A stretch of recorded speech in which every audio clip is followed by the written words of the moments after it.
A very warm welcome to our international youth networks, our NGOs, researchers, students, and community knowledge holders and practitioners from different parts of the globe. My name is Mayashri Chinsami, and I'm your program director for today. And perhaps just a few housekeeping rules for all our participants to kindly keep your microphones and cameras on mute. You are welcome to share comments and questions in the chat while the panelists are presenting. And Ms. Walters will invite questions and comments after the panel have delivered their presentations. We are indeed honored to have your participation here today as we engage in an interactive panel discussion on Indigenous knowledge systems in cultural and biological diversity conservation for climate change adaptation and mitigation. This initiative today is a joint endeavor between the Centre of Excellence in Indigenous Knowledge Systems based at the University of KwaZulu-Natal, South Africa, and the Sikh Human Rights Group, an NGO with consultative status at the United Nations. Just allow me to quickly share with you a presentation on a little bit of background on the CIKS. Let's set us if we can. All right. The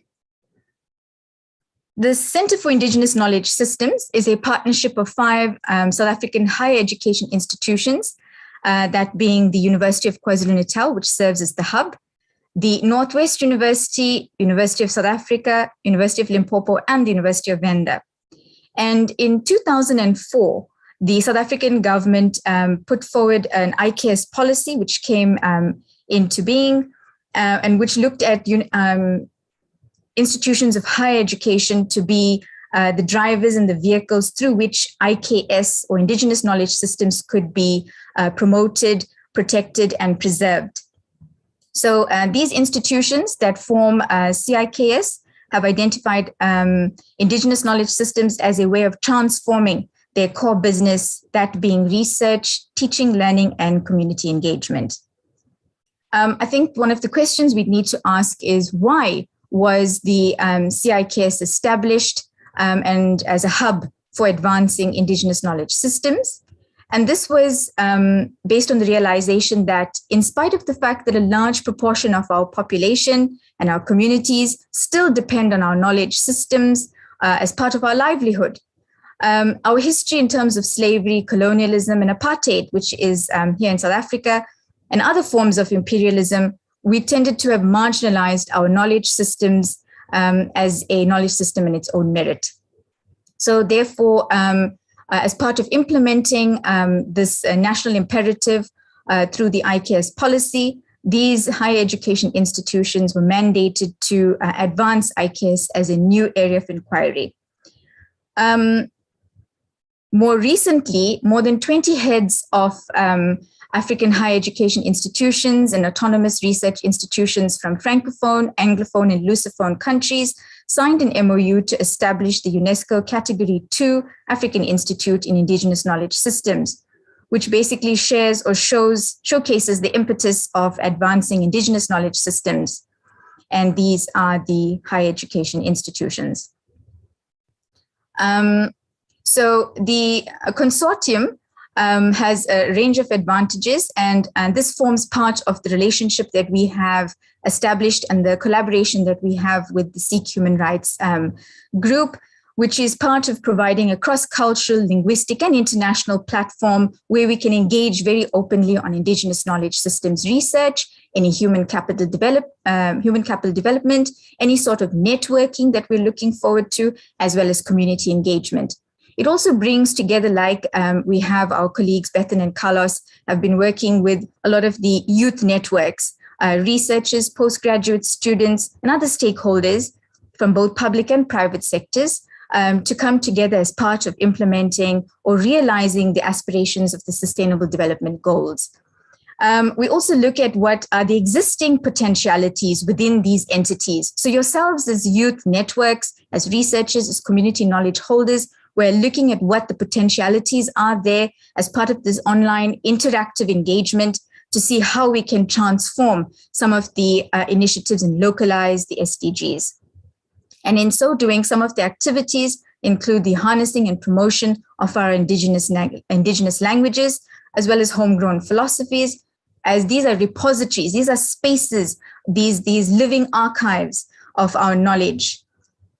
We're also looking at, as part of the consortium, to systematize. There's a lot of activities that are going along, and we'd like to also coordinate and systematize the knowledge systems that we have in our very diverse cultures within the continent and outside. And then also, I think very much, or very importantly today, we're going to see how there is importance of complementarity of knowledge systems and how Indigenous knowledge systems can contribute to that complementarity so that we have a very common understanding on what we're hoping to achieve. So I think with that, I'd like to welcome our partners at the Sikh Human Rights Group as they facilitate the panel discussion this morning. Welcome, Carlos. Thank you very much. And good afternoon, everybody. As previously mentioned, my name is Carlos Arbuthnot, and I'm a Human Officer and Project Coordinator at the Sikh Human Rights Group. And I'd just like to thank everyone again for attending this online discussion. So where to begin? For those of you who aren't aware, and in the words of Gleb Ragodesky, the rapid rise in the world's population and our ever-growing dependence on fossil fuel-based modes of production has played a considerable role in the growing concentration of greenhouse gases in the atmosphere. As a result, global temperatures are increasing, the sea level is rising, and precipitation patterns are changing, while storms surge, floods, droughts, and heat waves are becoming more frequent and severe. Subsequently, agricultural production is decreasing, fresh water is becoming more scarce, infectious diseases are on the rise, and local livelihoods are being degraded and human well-being is being diminished.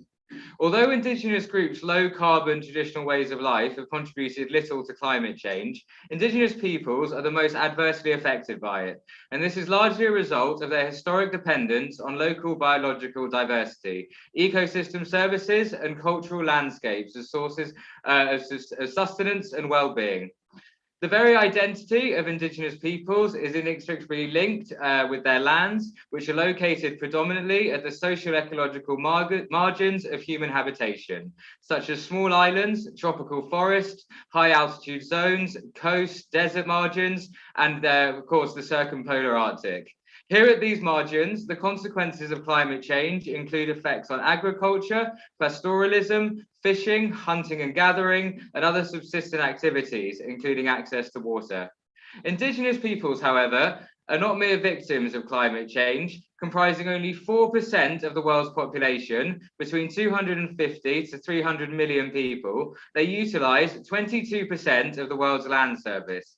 In doing so, they maintain 80% of the planet's biodiversity in or adjacent to 85% of the world's protected areas. Indigenous lands also contain hundreds of gigatons of carbon, a recognition that is gradually dawning on industrialized countries that seek to secure significant carbon stocks in an effort to mitigate the climate change. With collective knowledge of the land, sky, and sea, these people are excellent observers and interpreters of changes in the environment.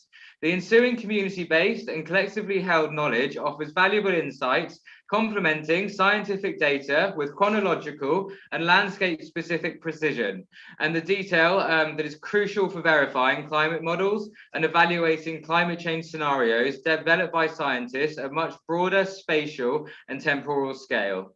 Moreover, Indigenous knowledge provides a crucial foundation for community-based adaptation and mitigation actions that sustain resilience for socio-ecological systems at the interconnected local, regional, and global scales. While unprecedented climate change poses a growing threat to the survival of Indigenous peoples, more often than not, they continue to be excluded from the global processes of decision and policy making, such as official UN climate change negotiations that are defining ours and their future. The consequences of such marginalisation are that many globally sanctioned programmes aimed at mitigating the impacts of climate change, such as mega dam projects constructed under the Clean Development Mechanisms framework, further exacerbate the direct impacts of climate change on Indigenous people, undermining their livelihoods even more. In addition, poorly designed and implemented climate change adaptation programs, for example, reducing emissions from deforestation and degradation initiatives, often weaken customary rights of Indigenous peoples to their land and natural resources, impairing their resilience. Indigenous people are facing these escalating pressures at a time where their cultures and livelihoods are already exposed to the significant stresses of accelerated natural resource development in their traditional territories due to trade liberalisation and globalisation. Therefore, during this interactive discussion, I'd be most grateful if you could bear the following questions in mind, which will be available in the group chat in just a moment. What are the limitations of Indigenous knowledge and practices in climate change adaptation and mitigation? What role can the youth play in promoting and protecting Indigenous knowledge systems in cultural and biological diversity conservation for climate change adaptation and mitigation?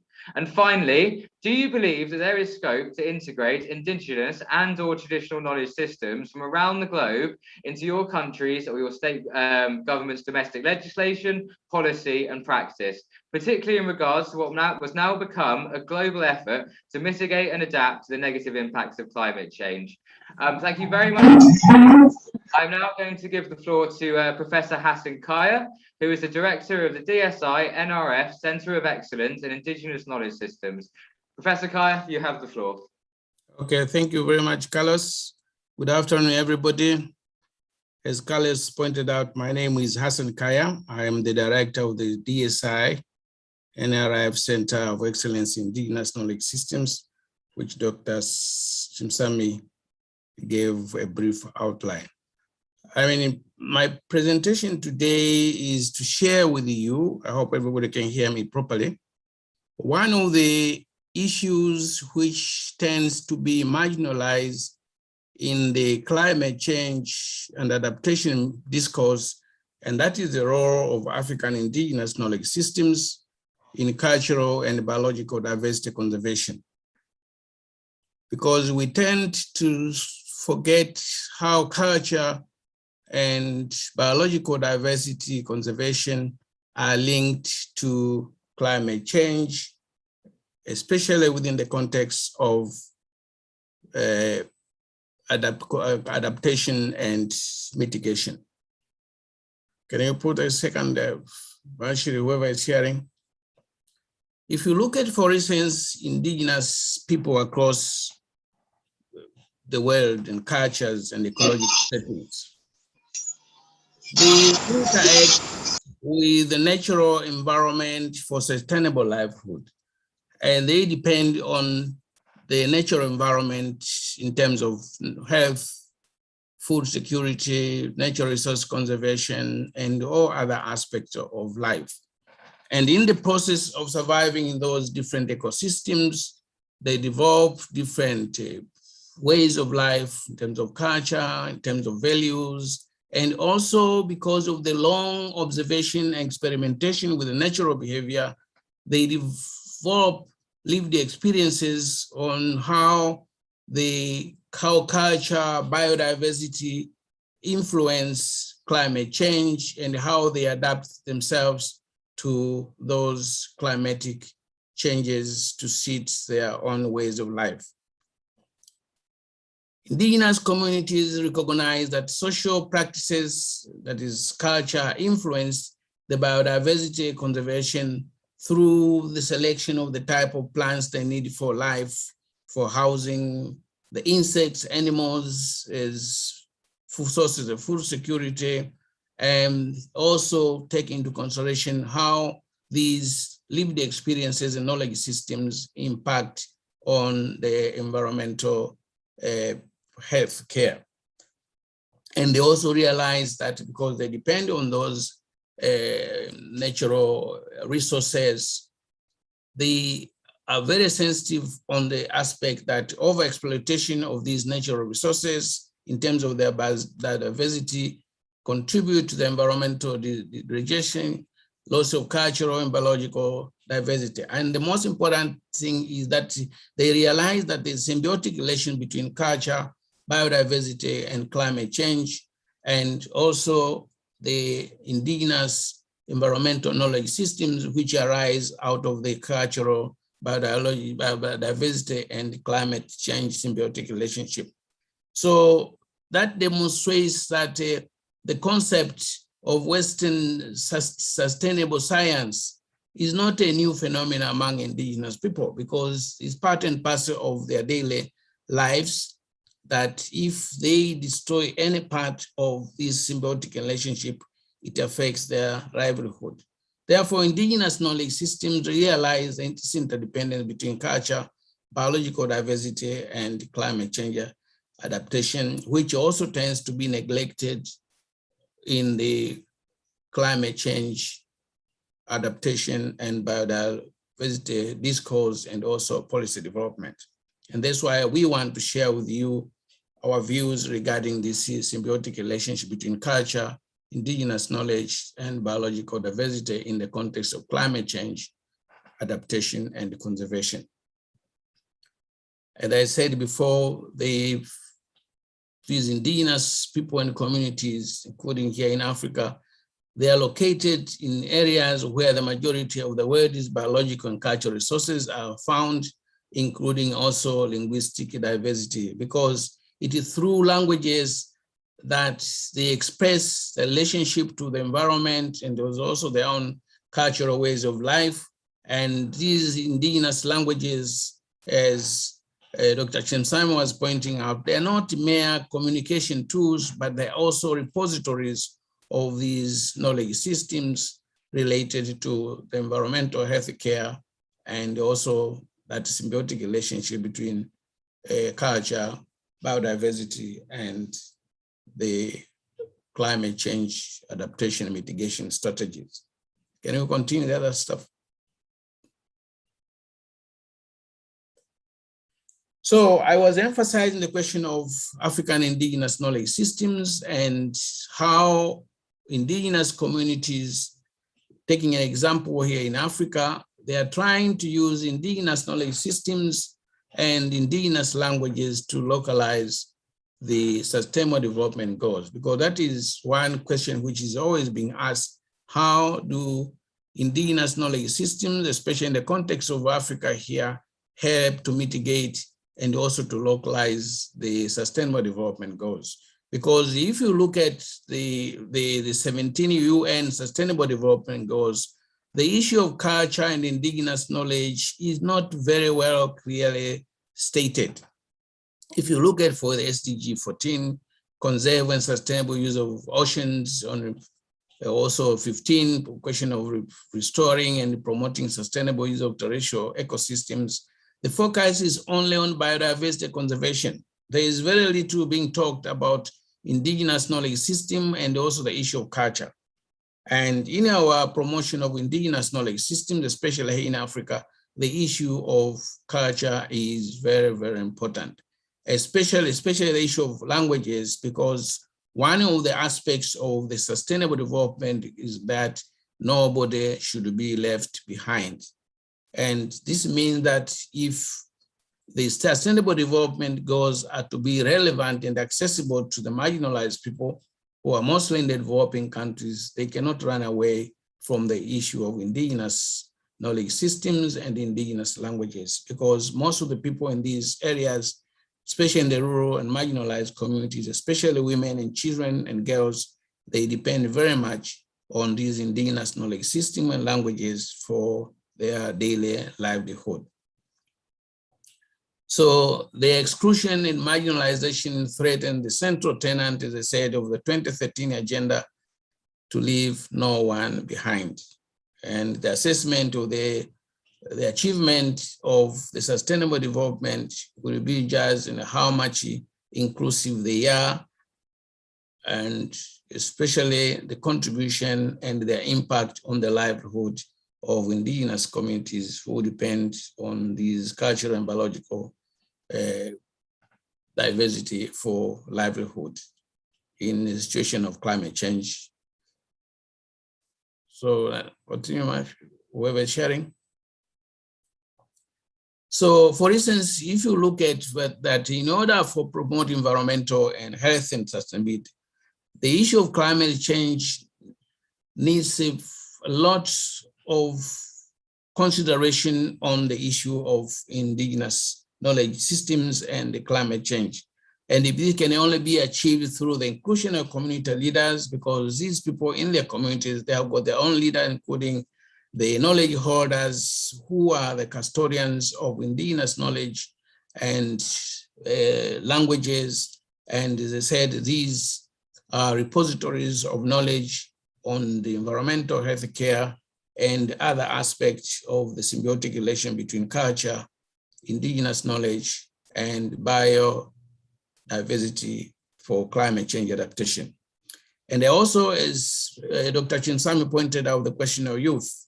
But why the youth are increasingly becoming aware of the impact of climate change on ecosystems and leveraging on their digital and artistic knowledge and skills, they can use this knowledge as part and parcel of the complementarity of knowledge systems, because in the chat in which you responded to a diversity of questions we asked on the topic today, there is a big interest in how diversity in terms of culture and in terms of languages, in terms of biodiversity, contribute to mitigation and adaptation of climate change.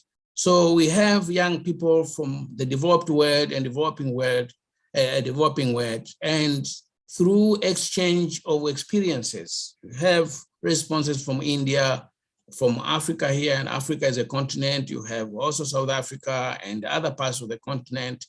As we pointed out, we are now working with people from Francophone, Anglophone, Lusophone. We are going to, so young people through their digital knowledge and skills can create research programs, research activities to exchange knowledge and experiences and how in their specific countries, in their specific ecosystems and cultural environment, linguistic, mitigate and adapt to the challenges of climate change. So this discussion today provides an opportunity for young people across the world, across continents and cultures to work together to exchange experiences, how the symbiotic relation between culture, indigenous knowledge, and biodiversity help to mitigate and adapt to climate change, and how people as indigenous people living in a world of globalization try to adapt to different climatic changes, and how relevant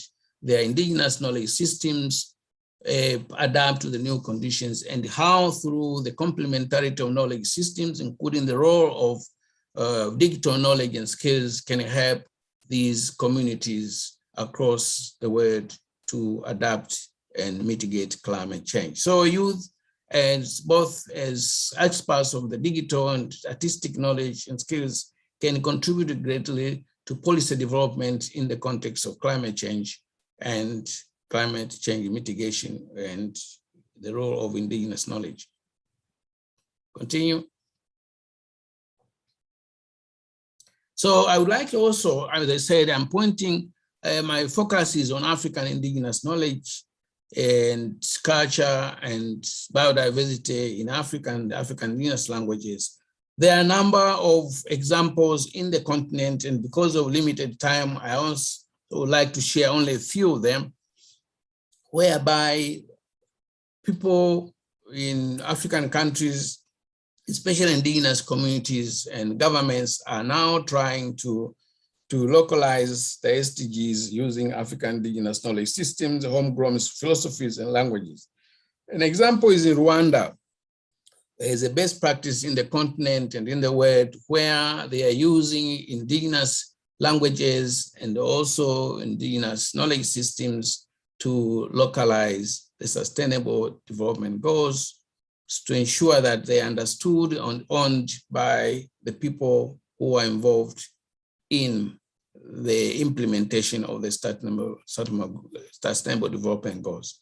If you look at, for instance, in Rwanda, policy environment and the institutional arrangements for promoting and localizing the SDGs, the Ministry of Finance and Economic Planning is mandated to facilitate the ownership process. You'll find in Rwanda, they've got different programs based on homegrown philosophies, whereby, for instance, every time of the or end of the month or the beginning of the month, they have activities which involves all stakeholders, including government leaders, to clean the environment, to plant trees and other activities to ensure that the environment is cared for, and also to ensure that there is mitigation against climate change effects. So they are using local knowledge. In Rwanda, they have one language, the Kenya-Rwanda, which brings all people together, and they've got a lot of homegrown philosophies based on indigenous knowledge, which they use to mobilize people to adapt and mitigate against the effects of climate change. And also another example, that's just the same thing I was talking about, the different homegrown philosophies in Rwanda, Umuganda, working together. All those are philosophies which the government uses to mobilize people against the impacts of climate change. Another example, can you go to the next one, is in Malawi, where Malawi is also one of the best examples in the continent, whereby the SDGs are translated in African and indigenous languages for localization. In 2018, for instance, the government of Malawi, through the Department of Information and the Ministry of Economic Planning and Development, in conjunction with the Malawi Office of United Nations, embarked on a project to translate the SDGs into different local languages, Chichewa, Tumbuka, and Yao, and also the other languages in Malawi, in order to ensure that the document, the sustainable development, are understood by all the people, especially in the rural areas, so that they can implement the SDGs sustainably and based on their own homegrown philosophies and their local conditions where they live. The citizens cannot hold public officials accountable on an agenda in which they don't understand. So in order to ensure that the policymakers are held accountable by the people, they must also ensure that they understand the SDGs in their local languages and translate them into their own knowledge systems for implementation for their own benefit. So localization of the SDGs increases ownership and accountability on the part of the citizens, and also it helps also in the monitoring of their country's performance on all the SDG indicators. I think I should stop there. Thank you.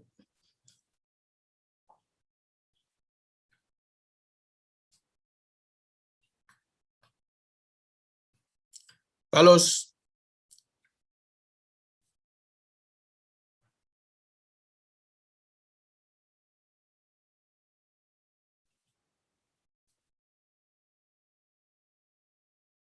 Sorry.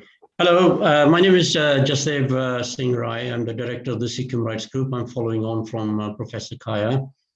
Our organization was set up in 1985, and the first decade we concentrated on human rights documentation, etc. But then we diversified into many other areas from 98 onwards into the environment, when we attended the World Conference on Sustainable Development in Johannesburg in 2002. And then subsequently, I met two people who've also influenced our policy quite substantially. One is Professor Daryl Mesa, and then Professor Kaya. One of the things that struck us when we went to a conference at Bangkok when Daryl Mesa was in UNESCO, was that the whole environmental and climate discourse was based on one civilization and its solutions, which were more technical, which was also about custodianship of this earth, and which was based on concepts of fear and things like that of the future. We thought that that around the world, essentially the world has successfully managed to have a sustainable approach to environment for thousands of years. But in the last 100 years, all this has broken down. There seems to be a lot of knowledge which has gone amiss, which has been marginalized, which has lost currency in the current knowledge systems and world discourse on environment and climate. And so we took a position there needs to be a plural approach to at least the environmental issue, because it's the biggest existential threat now to survival of the human beings in future, in the near future, rather than just the future. And we've had a number of conferences in Durban as well with Professor Kaya, and a lot of inputs from Professor Darren Macer. So, so this is a part of that series in which, as Professor Kaya has very eloquently said, and it falls in line with our philosophy, that there has to be a plural approach to the environment. There has to be respect for indigenous systems. And I quite agree with him that the SDGs, in a way, the whole the way the SDGs are presented, they have been chosen, seem to ignore the wealth of knowledge that already exists within not only indigenous people in many civilizations around the world. And it continues to be an approach which is slightly universalist in its context, and I think it would be, I'm quite happy to say today that perhaps there should be a SDG 18 which concentrates on knowledge systems, plural knowledge systems on environment and all that. So thank you very much, Professor Kaya, and I think we go on to the next session of yeah. Thank you, Dr. Rai. Yeah.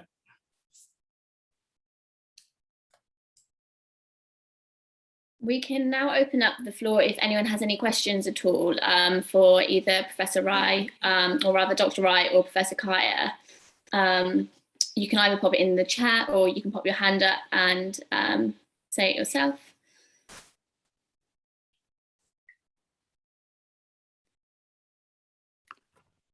If not, I do have pre-planned questions from people who couldn't make it, so.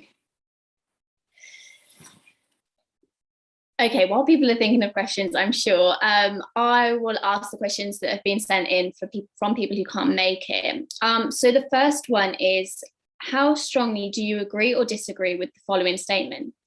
Indigenous communities might be vulnerable to the impact of climate change, but have also, over the years, through lived experience, developed rich knowledge and skills on climate change adaptation and mitigation in their specific culture and ecologic communities.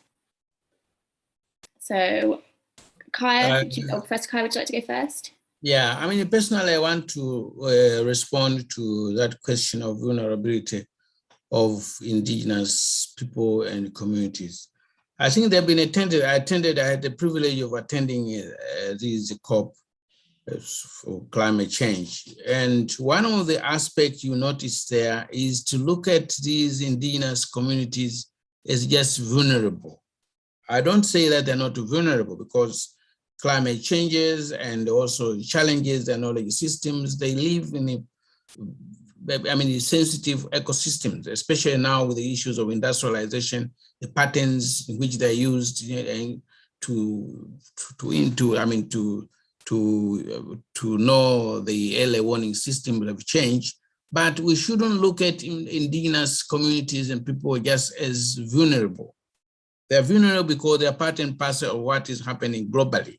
because we live in a global world. What happens in America or in England there or in China, in one or the other, directly or indirectly affect them in their what? I mean, they live in areas where they don't contribute much to carbon emissions, but yet they're involved. But at the same time, as I pointed out in my presentation, they have for years lived, experimented, observed the natural environment, and developed a number of ways of adapting and mitigating the impacts of climate change. So we shouldn't just look at them as the tendency in Western countries to look at them, first of all, as homogeneous. As Dr. Rai was pointing, that there is a plurality among the indigenous communities because they live in different ecosystems, they develop different cultural ways of living and the different ways of responding to the environment. In spite of being vulnerable to the impacts of globalization and climate change, but at the same time, they have also their own ways of adapting and mitigating mitigating the impact of climate change. So we shouldn't look at that way as they're being portrayed, that they're just there to be helped, they don't have anything to contribute. That is not right. They have lived with the environment over centuries, and they survive in those environments. That's why they respect that environment. They develop values and different ways of ensuring the environment remains healthy for their sustainability. So while they are victims of the impact of globalization, but at the same time, they have their own ways to adapt to those environmental challenges. And that's why we emphasize, that's why the young people have to come in there to ensure that we help these people to complement their existing knowledge of the environment together with the new ways of knowing in terms of technologies. That's why Dr. Rai was talking about the plurality of knowledge systems. We need a kind of a democracy of knowledge systems. We need global epistemic justice so that we live as a human being, we can complement one another, and knowledge systems diversity becomes an asset rather than a liability. So it's not a question of just being vulnerable. They have also a contribution to global environmental healthcare. Thank you. Dr. Rai, would you like to add anything to that, or should I move on to the next question? You're on mute. Professor Kaya has sort of answered it very eloquently. I don't think there's more to add. Yeah, go on. Next question. Okay, brilliant. So the next question is coming from maybe the audience from the UK and maybe North America. But can you please explain why it is important to recognise that looking at the environmental issues from countries who measure their success from their GDP or through this kind of colonial gaze that we've been brought up with is not only counterproductive, especially when it comes to tackling the various issues surrounding climate change, but also why this kind of colonial mentality is also a bar to tackling the many issues surrounding diversity and inclusion towards the environmental issues. Dr. Rai, do you want to start with this one? Okay. Yes, I think we human society seems to have sort of obsessed itself with the growth rather than contentment. For a long time, people sought to live in communities and societies and even little villages or even bigger cities, but their focus was about not necessarily happiness, but about being contented and being at ease with each other and all that, and with the environment. And environment was very much part of it. But for the last century, countries are competing with each other on GDP growth. And a lot of effort is put on growth, which means digging your natural resources, in some countries where they have big spreads of natural forest, doing away with forest, encroaching on that.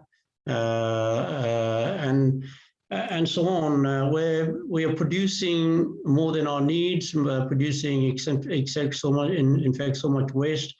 And secondly, we're not looking at things and how we are going to recycle them or dispose them.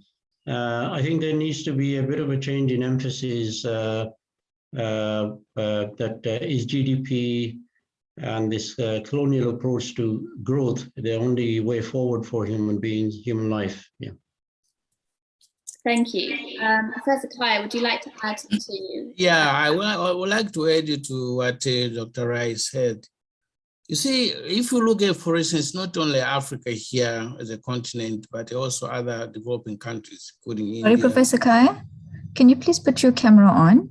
Oh, okay, sorry. Thank you. Okay, oh, hope you can see me now. My camera is on. Can you see me? But I can see your name. Okay, I mean, I'm just trying to add to what Dr. Ray said regarding the issue of culture and environment in the context of climate change. If you look at, for instance, our continent here in Africa and other developing countries which have been colonized, the impact has been the question of epistemic injustice, whereby because of the slavery, colonization, globalization, and other forms of imperialism, our indigenous knowledge systems, including values and our relation to our environment, were marginalized, being looked at as unscientific. And there was a time when people thought that before coming of Europeans, Africans had no history, no knowledge systems, but the archaeological and historical evidence shows differently, that there was a lot of knowledge development and innovations taking place in the continent before the coming of Europeans. So colonization brought cultural knowledge arrogance. There's only one way of knowing, while we are propagating the complementarity and democracy of knowledge systems in the global pool of knowledge, especially with regard to the search of sustainable solutions to global challenges, including the COVID-19 we are facing today. That we've seen that Western knowledge doesn't have all the solutions to our challenges, because they're not just biological, they're also social, cultural challenges, socio-economic inequality. And these require the complementarity of knowledge systems so that we have a kind of a global epistemic justice. That is one. Another aspect which is connected with the question of culture and environmental ethics is the question of Western arrogance, including the United Nations itself, or universalizing ethics. I remember the first conference we had with Rai, Derry, and other people we had here in Durban was on the question of the challenges of universalization of environmental ethics. And our argument is the fact that if you want people to respond to conserve their environment, you must also look at their cultural values. How do people react to the environment? So people react different to the environment, and that brings also the importance of culture. But Western knowledge systems and cultural arrogance brought the idea that their values are universal. Their standards of relating to environment, whereas you see you've lived in Europe for 20 years, there are more in Germany and the whole Europe there, but moving around. You find the whole environment has been destroyed, industrialization, the impact of industrial globalization. Whereas until today, the largest number of biodiversity is located in those areas where indigenous people and communities live. Therefore, the question of climate change, mitigation, and adaptation needs to take also the cultural diversity, the plurality of diversity of cultures, which goes hand in hand with the plurality of knowledge systems. And the diversity, as Western countries have always taken to be a problem, including here in South Africa here, diversity was looked as a problem. We are propagating in our center here, cultural diversity and knowledge systems are an asset. So when different knowledge systems come together to look at the solution for COVID-19, to look at this the solutions for environmental degradation, environmental climate change impact, whatever. Different knowledges could be Sikh knowledge, Sotho knowledge, and other knowledge, either from Latin, wherever different cultures live. And now we have digitization. We share knowledge system like we are doing together now to find sustainable solutions to global challenges, including adaptation and mitigation against climate change. So the issue of culture is very important. And if you want people to conserve, respect the environment, you must also respect their cultures, because their relationship to the environment, natural environment, is something to do, that symbiotic relation that I talked about on how we relate to environment culturally and in terms of ethics. Thank you. Thank you. That was excellently put. So we have a question from someone in the audience. So Josephine has asked, so how can Indigenous knowledge systems in the UK be further integrated into our government's environmental policy? So maybe Dr. Rai, would you like to go first? Perhaps I can come on that one also. Yeah. Okay, is that right? Shall I go on here? Yeah, I think just as the religious curriculum and cultures are in the diversity curriculum, the various cultures are taught, various religions are taught in schools. I think it's time to teach children the diversity of Indigenous knowledge systems in regard to the environment, and how societies have successfully managed to conserve and recycle anything they produce, and how they do it, and the depth of knowledge they have, the wisdoms they have about the environment. I think it will make people think about how they approach modern technology and production. For instance, one of the big differences between our society now and society 100 years ago, and I think in many indigenous societies, is that they always think of the end product as well. Where will it end? How will it be recycled? How will it go back into the environment or be disposed of? Whereas our society over the last 100 years hasn't really been thinking about that. So we put a lot of we've dumped it in the oceans and seas, we've dumped it into landfills, we've made a mess of cities. I think if people are taught how different societies have had very successful approaches to this, it might make people think, yeah, I think there should be a plurality of knowledge is taught in schools, yeah. Thank you. Professor Kaya, would you like to go? Yeah, I mean, I wanted first of all to start with it could be an argument that every knowledge is basically local. So in other ways, even in Western countries, what we call now standard westernized knowledge system are initially historical local. It's only through colonization, other people made their knowledge systems, which are basically local, they made them universal. So power relations, as I said, it is also a question of epistemic injustice. There is also traditional knowledge in Europe. We always give an example with Mahashiri. We had a couple of French students here who came, who spent some time with us here. They only thought indigenous knowledge or traditional, what we call traditional local knowledge, was only an African or a First Nation thing. There is so much traditional knowledge in Europe, in Germany, in England, whatever. People use indigenous ways of making cheese, indigenous ways of making bread, indigenous ways of social practices.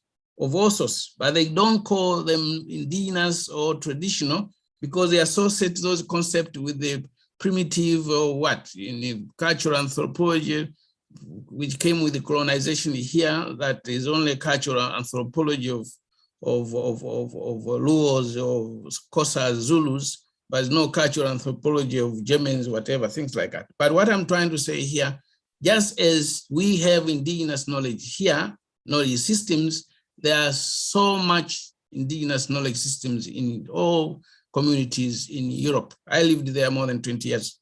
I know what I'm talking about. There's so many indigenous knowledge. And these also can, through the complementarity of knowledge systems, through the democracy of knowledge systems, they can work together. There is so much Europe in terms of knowledge system can learn from Latin American indigenous communities or First Nations in Canada, Native Americans, or here in Africa with all more than 2,000 ethnic cultural groupings here. In other words, what I emphasize, knowledge is in all societies is basically local, but because of the history of colonization and imperialism, other knowledge systems became dominant, and now they are looked at universal, but basically they are also local. And they can contribute to this global pool of knowledge, this complementarity, this global epistemic justice, where all knowledge are equal, and they can be pulled together to come up with sustainable solutions to global challenges, including climate change. Thank you. Thank you very much, both of you. So the next question will go in, it's in the chat if you need to refer back to it from Summer, but it's, the first bit is how can educational policies incorporate Indigenous knowledge into the curriculum in all countries? Professor Kaya, would you like to go first? Can you come on that one? So it's in the chat if you need to go back, but it's how can educational policies incorporate Indigenous knowledge into the curriculum in all countries? Yeah, I mean, I can give examples of our own here in South Africa, whereby since 2001, through my own efforts and colleagues, we have managed to develop Indigenous knowledge systems, teaching and research programs from undergraduate up to PhD level, and other countries, other partners of ours, University of Venda, and also here, we are trying to bring a postgraduate program here. We have a number of our postgraduates, graduates who are working all over to ensure that Indigenous knowledge goes into the curriculum. And especially in South Africa here, we have one advantage in the sense that historically, the teaching and learning programs of Indigenous knowledge systems were started by higher education institutions located in the rural areas, whereby it gives students and learners the advantage, the opportunity to interact with the communities so that you mitigate that disjuncture between learning and living, disjuncture between theory and practice. We invite Indigenous knowledge holders, as farmers, as traditional health practitioners, as midwives, to come in the classroom and share their knowledge, which has been mitigated or be despised by the students. It's nice when a child or a student sees his or her grandmother in the classroom talking about traditional knowledge.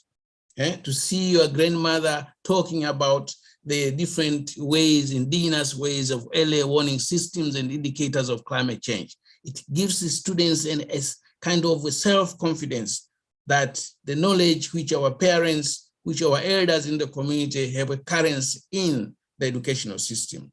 And also it gives learners the opportunity to interact, to learn different ways of imparting knowledge which have been used by people over centuries and marginalized by the colonial educational systems, which were looked as unscientific, but these are the knowledge systems which our people use every day, but we are not taken seriously. And we're ensuring through the educational programs we have developed here, recognized by the South African Qualification Authority, have a currency in the decolonization of our educational systems. So we have also taken initiative, as I said, we have now a consortium of 20 higher education institutions in the continent. And among the things we have developed in terms of roadmaps for the Institute is to integrate African Indigenous Knowledge Systems in the curriculum. African Indigenous Knowledge Systems, including their methodologies, their research methodologies, whereby you don't look at the knowledge holders, the people in the communities, just object of research, but as the main knowledge holders, are the ones who know. Traditional medicine is not in the laboratory, it is outside there. So there is this symbiotic relationship between the community and the laboratory, the community and the institution. So it gives the students opportunity to mitigate, as I said, that's this juncture between learning and living. So it's not something we're talking just in theory. We have already started here in South Africa, and through our consortium of higher education institutions in the continent, we want to ensure that all African higher education institutions and schools have IKS learning and teaching programs. And also you find that South Africa is one of the first countries in the continent in 2004 to adopt a national IKS policy. In 2019, South Africa came with an IKS Act to protect, preserve, and promote African Indigenous knowledge systems as part of the sustainable development of the country and the continent. Thank you. Thank you very much. I'll turn to Dr. Rai now and maybe have more of a take from a UK perspective where, I mean, for myself personally, learning about Indigenous knowledge systems was non-existent until university level, and that was because I studied international relations. So how do you think it could be adapted into maybe the UK or just Europe in general and North American kind of curriculum? Yeah, I think, as I said before, we learn about different cultures and religions, but I think we don't learn about different knowledge systems, and we don't learn about particularly about different knowledge systems in regard to the environment. It was, I think there's one or two universities such as Royal Holloway who are looking at this, but they're looking in context of South America and other countries, but not incorporating that into curriculums into this country yet. I think it'd be useful if there's more research undertaken in universities here, and it became part of the teaching, especially at the undergraduate level and at the school level, about how different civilizations, cultures, and geographical regions have dealt with the environment in the past and continue to do so outside the government. I think one of the things that after colonialism that happened was countries went into a bit of an overdrive into identity nationalism, for instance, having a flag and making sure there is a national language which is from their own backgrounds, and having some little tinkering in the constitutions. But the essential knowledge system remained the same essentially from the West. I think if what Professor Kaya has very successfully done over the last few decades is convince not only the South African government, but other governments in Africa to look at Indigenous knowledge systems and incorporate that into curriculums, not only at the school level, but university. And I think you've sort of set up a module for the civil service as well in South Africa, as I understand. And something like this can be done in Europe, can be done in UK, and for them to look at it, especially in international relations, if more countries were to, outside Europe, in other regions of the world, were to be quite stronger in Indigenous knowledge systems, then it would be part of any international relations course to understand those and understand and learn them. Yeah. Thank you both. That was really informative. I'll pass over to Daryl now. He's got his hand up. I'm not sure. I can't unmute you, but if someone can unmute Daryl. Oh, there we go. I can unmute myself, I think. Yeah. Hi, Ben. Yeah, so thank you very much. And well, thank you both Hassan and Jasdev and Ben and Carlos, thank you for all your work. It's very interesting, this forum. The question here, I thought another aspect on the educational integration, and this also raises questions for both of the speakers as well, is one is the role of linguistic diversity in rediscovery of Indigenous knowledge. I think language is connected to the way we think and our epistemology.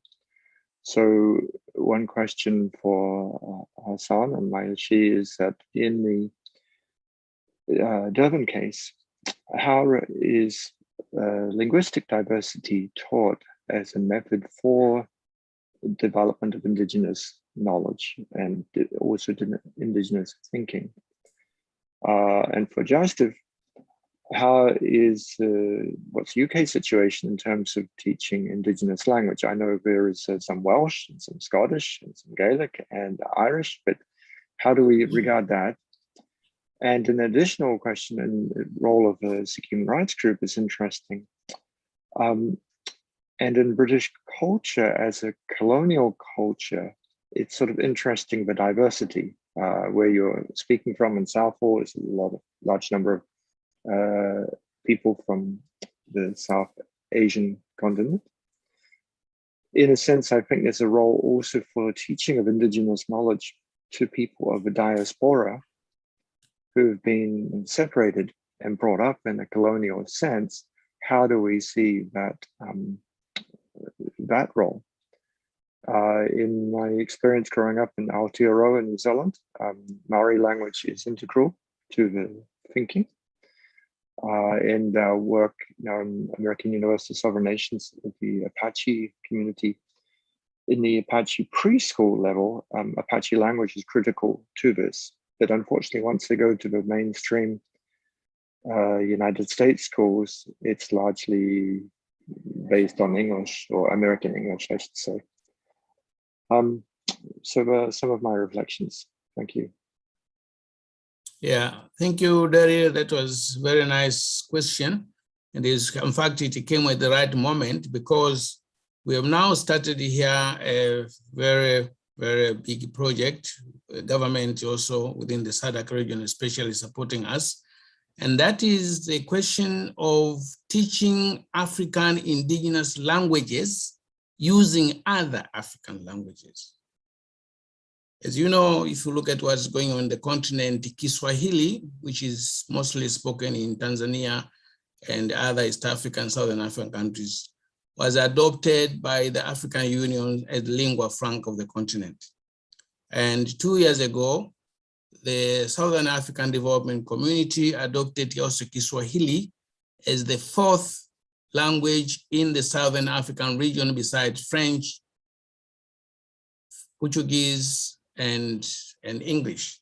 And we came up with, not as a center, but now as an African Institute in Indigenous Knowledge Systems, with the idea that while we accept that Kiswahili should be the lingua franca of the continent, Africa has over 2,000 indigenous languages. Tanzania, they 150, Nigeria, they 400. So Kiswahili is a 150 million speakers worldwide. If you go in America, in Europe, in Japan, whatever, as I said before, we are working with the universities in Osaka, in Cancun, whatever, Bangkok University.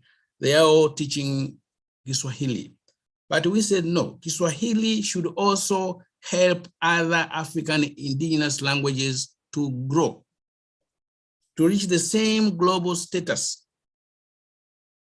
Why? Because these African indigenous languages, if you look at the Bantu languages in Southern and Eastern Africa, they are a cluster of languages. Just in Europe, we say the Germanic languages, German, Dutch, Norwegian, whatever.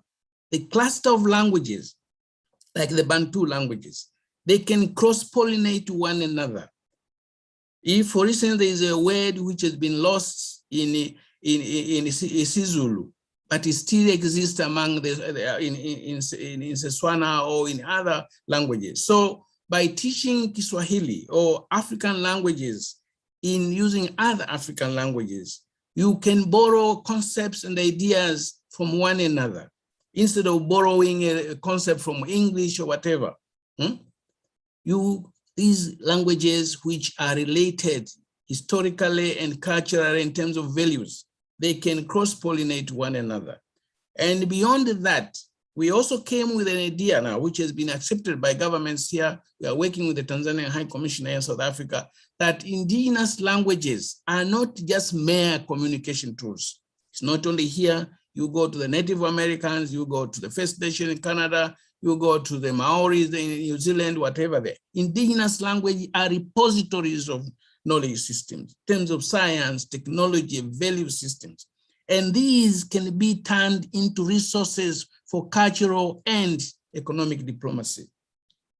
We are doing that thing. We have hired here students from the arts, from the music, who are putting these ideas we are propagating on indigenous language, not just by teaching them through the IKS teaching and learning programs, by also making merchandise. You see, there are so many philosophical parallels which you can put in a t-shirt, which you can put in other ways. What we are promoting here, Derek, is not teaching an indigenous language in the classroom, but you can teach language by informal ways. Most of the spreading, when we were students in Germany, whatever, most of the language, the German language, which we also used in the classroom, because when we were students there was no much English there. But most of it we learned German through interaction with the people outside. It's through merchandise. You can put different slogans there in German and in Swahili, or in German and Maori there, whatever there. And you find that ordinary people learn. They are not interested in the grammar, but they're interested in the way they can communicate. So we are trying to promote that aspect. It's a big project here of teaching African indigenous languages using other African languages. We also went to where the Western countries can also learn. We told the Germans, why Goethe Institute? Why should you teach Kiswahili or using English? Why can't you teach Kiswahili using German? Why can't you go to teach German using Kiswahili instead of using Korea? Is the same. They are teaching Kiswahili using what? English. Why can't you teach Korean using? You put a phrase there, a Swahili phrase in Swahili, and also put it in Korean. So there is a kind of diplomacy, cultural diplomacy, where the Koreans learn Kiswahili and Kiswahili also learn the philosophy. Goethe Institute teaches about German philosophy, Goethe, Schiller. But why can't you, in the process of teaching Kiswahili using German, or German using Kiswahili, you also teach our own indigenous philosophies in Africa? So that is a program we've started here, and the acceptance is huge. Yeah. Thank you.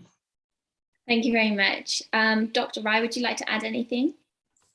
Yeah, I think Daryl was asking you about the experience in Britain. I actually wasn't born here, so I don't have the benefit of the school system. Like Professor Kaya, I was born in Tanzania. Maybe the best people are, but and then migrated over here. I think I find that Britain, or especially England, has a slightly schizophrenic approach to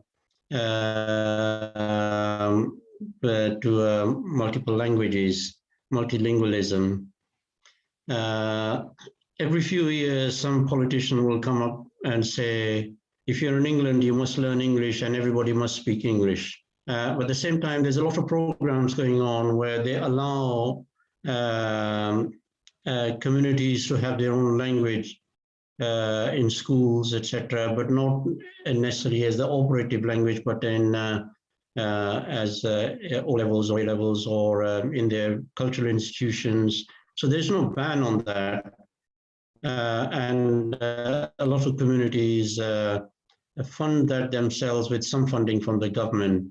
There is, of course, now a movement in Wales where they're trying to increase the use of Welsh language more and more there. There's always this tension going on between England and Welsh. They're called Welsh either extremist or nationalist when they try and promote Welsh language. There's a big issue going on in Northern Ireland, as you know, with the the Sinn Féin trying to get the Irish language to be made on par with English. That's also become a big political football there. So yeah, it's a sort of a mixed picture here. It's very much tied to English nationalism at times, and what produces the votes at any time for politicians. There isn't, and it will be interesting to see what happens in Europe now, because English is an operative language in Europe. With Brexit, we don't know whether the French will suddenly say in a couple of years, well, why do we need English here? That's another conundrum which is there. But I agree with you that through language, we connect to not only our communities, but also emotionally to many other things, such as the environment, because language has a huge architecture in it, a lot of archaeology in it, of meanings and context and philosophies built into that. Yeah. Thank you both. Yeah, thank you both. Again, I'll open the floor up to any last questions, but while we're waiting for that, there's one more question here so how feasible do you believe the scope is to integrate Indigenous and/or traditional knowledge systems from around the globe into our domestic legislation, policies and practice, particularly in regards to what must now become an international effort to mitigate and adapt the negative implications of climate change? Professor Kai, would you like to start? Yeah, the question of integrating IKS into policies, South Africa has already started. I said, after democratic elections in 1994, you see, during the apartheid era, as I said before, diversity in terms of culture was looked as something, as a problem. That's why you had the apartheid policy, and it was not in terms of race, but also in terms of ethnicity, whereby you had the homeland system, including the universities were also in the homelands organized on terms of ethnicity. But in 1994, after democratic elections, the new government, democratic elections, South Africa saw the importance of promoting indigenous knowledge systems. Because if you want to build an active citizenry, you must mobilize the knowledge systems. You must mobilize the values. As I said before, if you want somebody to conserve the environment, you must appeal to how he or she relates to the environment. You can understand it that way. So in 2004, the first meeting, of IKS conference, which contributed to the development of the IKS policy in 2004, I was part and parcel of organized. That's the early years when I came to South Africa here. So IKS is something which is part and parcel, one of the priority areas of South African development policy. The 2004 National IKS policy was also mandated to higher education institutions to promote, to develop a critical mass of human capital which can promote the virtues, the importance of IKS in the development process.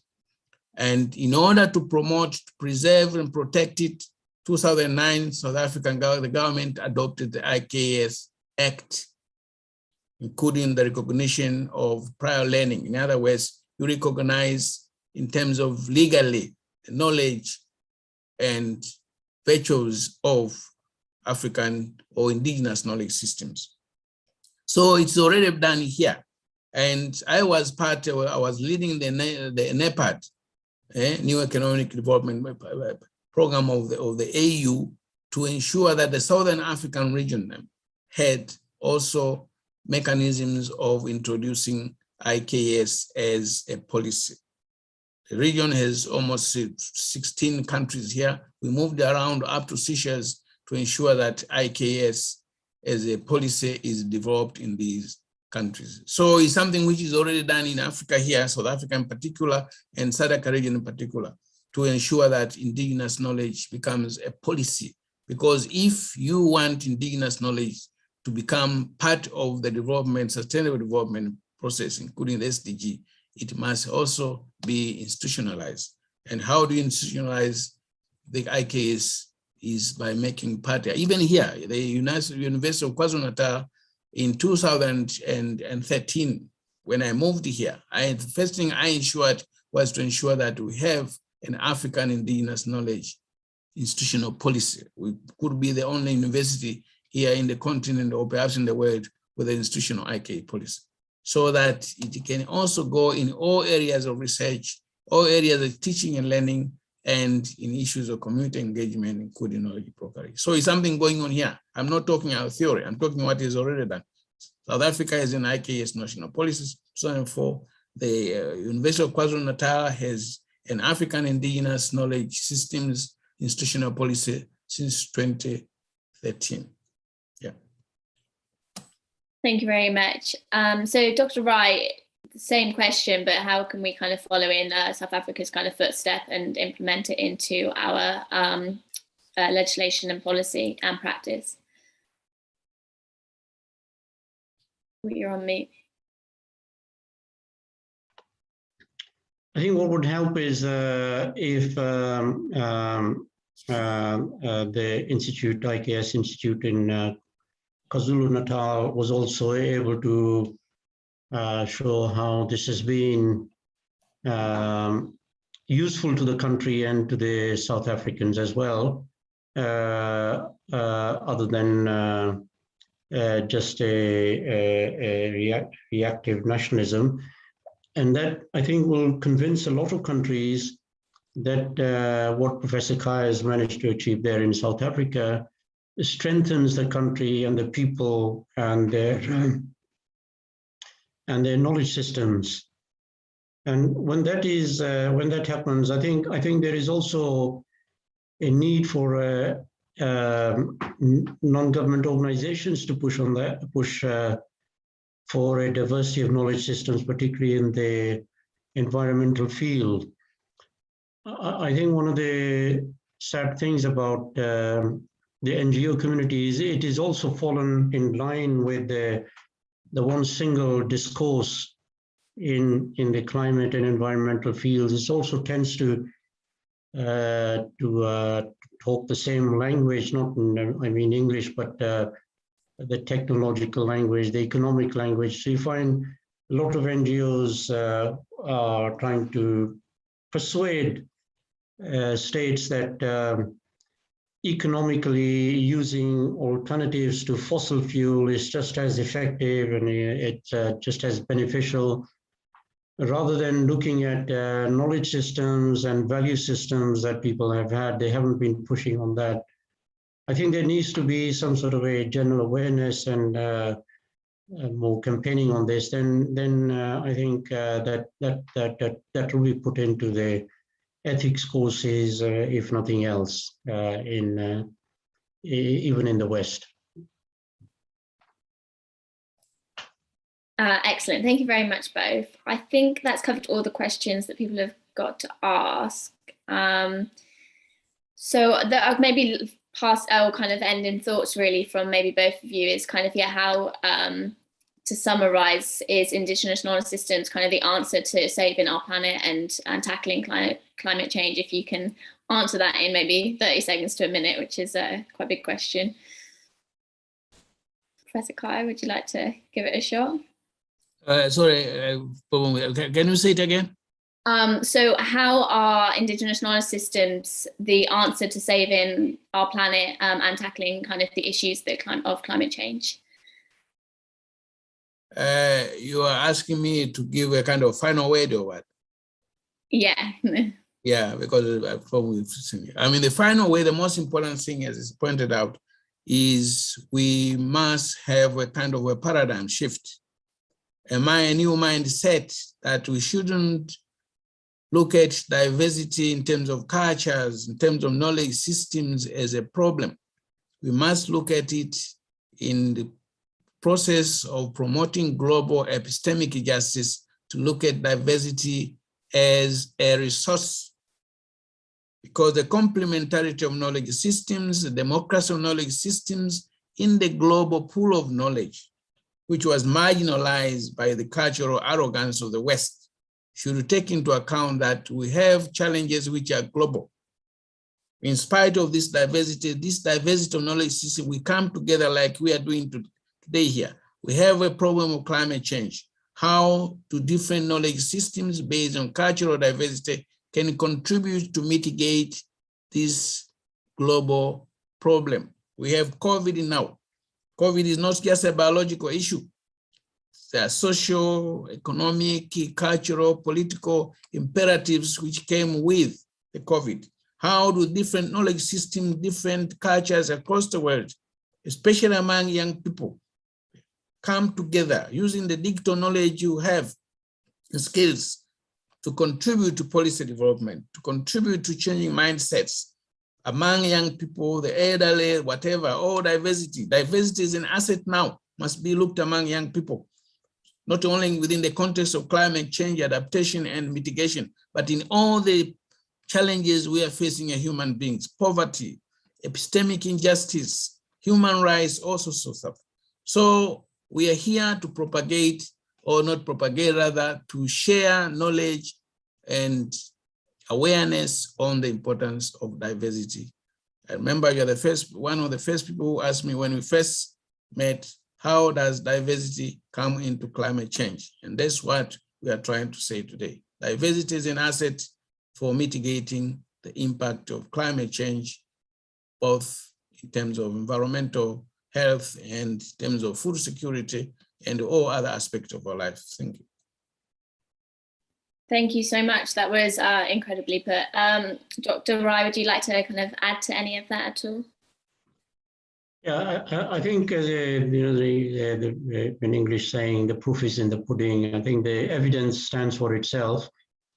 For thousands of years, human society has successfully managed to sustain itself. But in the last 100 years, when we, as a human society, decided we can be custodians of the world, we can control everything, we are now looking at an abyss that everybody is fearing. We see fires everywhere, we see floods and things like that. And I think the other thing is it's in the nature of every empire or colonizer, whether it was the Romans or whether it was the Mughals in India, or whether it's the British colonialism, to first learn local systems and then marginalize them and destroy them and replace them so that it can administrate and manage that. I think it's up to countries, different regions, geographical regions, to push that back and to recover what was already there in our wisdoms. Wisdom does not mean primitiveness. Wisdom does not mean that we shun technology or do not use the car. Wisdom is how we integrate that and into sustainability, into preserving the world. We use little bits of wisdom and how to, let us say, chart the future of our children and things like that. We keep them from mischief and things like that. And that's a greater wisdom that exists in many traditional systems, which needs to come forth now. It has to take over. And I think we have to be very blunt and say to all these people who are busybodies going on in COP26, COP27 next year and everywhere, that look, you're the cause of this failure. You're not going to be the solution of this failure, disaster. The solution has to come from somewhere else. Thank you. Thank you both. That was a really nice way to conclude. Our last little bit from Sikh Human Rights Group.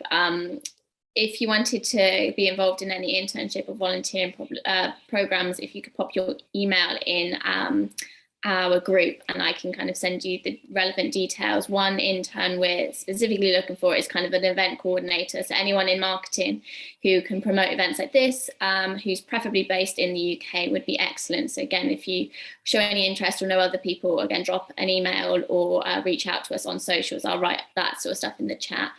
But otherwise, that's it from Sikh Human Rights Group. If anyone else had anything else to say. Thanks, Bethan, Carlos, and to our panelists, Professor Kaya and Dr. Rai. And again, especially also to all the participants, it's very refreshing, very enlightening to have these kind of engagements, especially coming from different parts of the world. So once again, this is not just an event. It's, as Bethan has indicated, it's more of a continuing relationship amongst the networks. I hope you've managed to engage and find some similarities and congruence in terms of your thoughts and activities going forward. So once again, on behalf of the partners, we'd like to thank you for your participation, and we look forward to further engagement post this workshop. Thank you, and stay well. Thank you. Bye-bye. Thank you.